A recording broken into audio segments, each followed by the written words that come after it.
नमस्कार दोस्तों, मेरे इस मंच पर मैं अभिसार शर्मा आपका स्वागत करता हूं इस अपील के साथ कि आप मेरे इस चैनल को सब्सक्राइब करेंगे और हां, उस बेल आइकन को भी दबाइएगा ताकि जैसे ही कोई शो करूं सीधे आपके मोबाइल फोन्स तक पहुंच जाए। तो दोस्तों, चूंकि चुनावी मौसम है तो इस मौसम में न सिर्फ प्रधानमंत्री नरेंद्र मोदी बल्कि उत्तर प्रदेश के मुख्यमंत्री योगी आदित्यनाथ भी तमाम योजनाओं का शिलान्यास कर रहे हैं। पौने 5 सालों में इन्होंने क्या किया मैं नहीं जानता हूं, मगर अब जोरदार शिलान्यास हो रहा है। मगर प्रधानमंत्री ने एक बार फिर जुमला छोड़ दिया है। क्या जुमला है? 100 लाख करोड़ का जुमला। अब यह जुमला क्या है और मैं इसे जुमला क्यों बता रहा हूं दोस्तों, यह मैं आपको आगे बताने वाला हूं। जैसे कि आप जानते हैं, वो देहरादून में थे और उन्होंने एक परियोजना का उद्घाटन किया।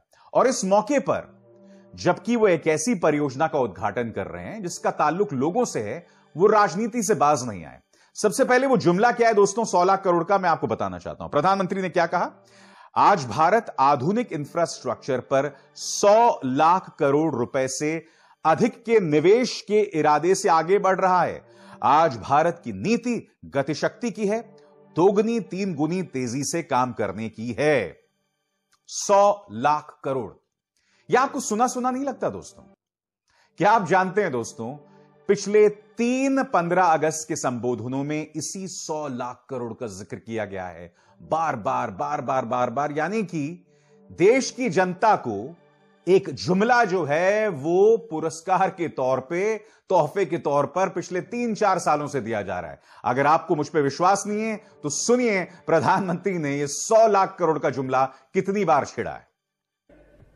100 लाख करोड़ रुपया, 100 लाख करोड़ रुपया आधुनिक इंफ्रास्ट्रक्चर के लिए लगाए जाएंगे। इंफ्रास्ट्रक्चर पाइपलाइन प्रोजेक्ट, इस पर 110 लाख करोड़, उससे भी ज्यादा खर्च किए जाएंगे। बहुत बड़ी योजना लेकर के हम आपके सामने आने वाले हैं, उसको लॉन्च करने वाले हैं। 100 लाख करोड़, 100 लाख करोड़ से भी अधिक की योजना लाखों नौजवानों के लिए। अब आप बताइए, यह जुमला है या नहीं है? अब चुनावी मौसम है तो फिर उसे छेड़ा जा रहा है। और प्रधानमंत्री नरेंद्र मोदी जो बातें कर रहे हैं मानो वो अपनी ही पार्टी को कटघरे में रख रहे हैं। देखिए इन्होंने क्या कहा देहरादून में, आपके स्क्रीन पर। कुछ राजनीतिक दलों द्वारा समाज में भेद करके सिर्फ एक तबके को, चाहे वो अपनी जाति का हो, किसी खास धर्म का हो, उसे ही कुछ देने का प्रयास हुआ, उसे वोट बैंक में बदल दिया गया। प्रधानमंत्री आप मुझे बताइए ना, पिछले 5 सालों में उत्तर प्रदेश में किसकी सरकार थी? उत्तराखंड में किसकी सरकार थी? बीजेपी की सरकार थी। आप पिछले 7 सालों से सत्ता में।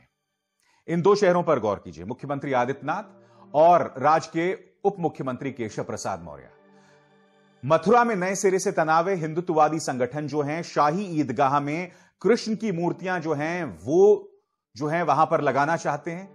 पुलिस वहां फ्लैग मार्च कर रही है प्रधानमंत्री नरेंद्र मोदी, और आप विपक्षी दलों पर आरोप लगा रहे हैं कि वो भेदभाव कर रहे हैं और वो समाज के अंदर तनाव पैदा कर रहे हैं।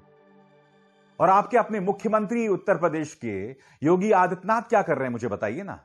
कैराना में जाके मुजफ्फरनगर दंगों की बात करना, सहारनपुर, फिर पश्चिमी उत्तर प्रदेश, वहां जाकर शाकुंभरी विश्वविद्यालय के शिलान्यास के मौके पर भी, जो कि एक शिक्षा का मौका था, वहां पर भी दंगों की बात करना। पहले सवाल खड़े कीजिए अपनी खुद की पार्टी पर। और आप ये बोलते हैं कि पहले की सरकार माई बाप की सरकार होती थी, और आप कैसी सरकार रख रहे हैं ये तो बताइए मुझे। प्रधानमंत्री ने क्या कहा आपकी स्क्रीन पर। दुर्भाग्य से इन राजनीतिक दलों ने लोगों में सोच पैदा कर दी है कि सरकार ही हमारी माई बाप है, जब सरकार से मिलेगा तभी हमारा गुजारा चलेगा। यानी एक तरह से देश के सामान्य मानवी का स्वाभिमान, उसका गौरव कुचल दिया गया, उसे आश्रित बना दिया गया, और दुखद ये कि उसे पता भी नहीं चला। प्रधानमंत्री मैं पूछना चाहता हूं, क्या ये आप अपने बारे में कह रहे हैं? आगे क्या कहते हैं प्रधानमंत्री? इन राजनीतिक दलों ने एक और तरीका अपनाया। उनकी विकृति का एक रूप यह भी है कि जनता को मजबूत नहीं, उन्हें मजबूर बनाओ, अपना मोहताज बनाओ। जनता को मजबूत नहीं मजबूर बनाओ। तो कृपया मुझे बताने का प्रयास करें, नोटबंदी क्या था? 5 साल गुजर गए नोटबंदी को मोदी जी, 5 साल गुजर गए। आज आप उसका नाम तक नहीं लेते हैं। छोटे छोटे व्यापारियों की और देश की जो इकोनॉमी है उसकी रीढ़ तोड़ दी आपने। आप खुद के बयान देखिए ना, आपके बयान क्या थे? पहले आप जापान जाते हैं, जैसी नोटबंदी लगाते हैं, तो वो आपका बयान याद है प्रधानमंत्री का? आपको भी पता है कि अचानक 8 तारीख को रात को 8 बजे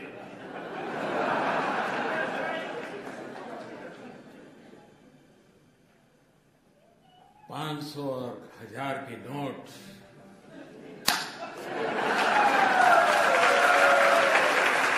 आप में इस कदर अहंकार भरा पड़ा था और फिर कुछ ही दिनों बाद आप जनता के सामने आंसू बहाने लगते हैं कि मुझे 50 दिन दे दो, अगर 50 दिन नहीं मिला तो वो चौराहा बता देना, मैं वहां हाजिर हो जाऊंगा, मुझे ये कर देना, मुझे वो कर देना।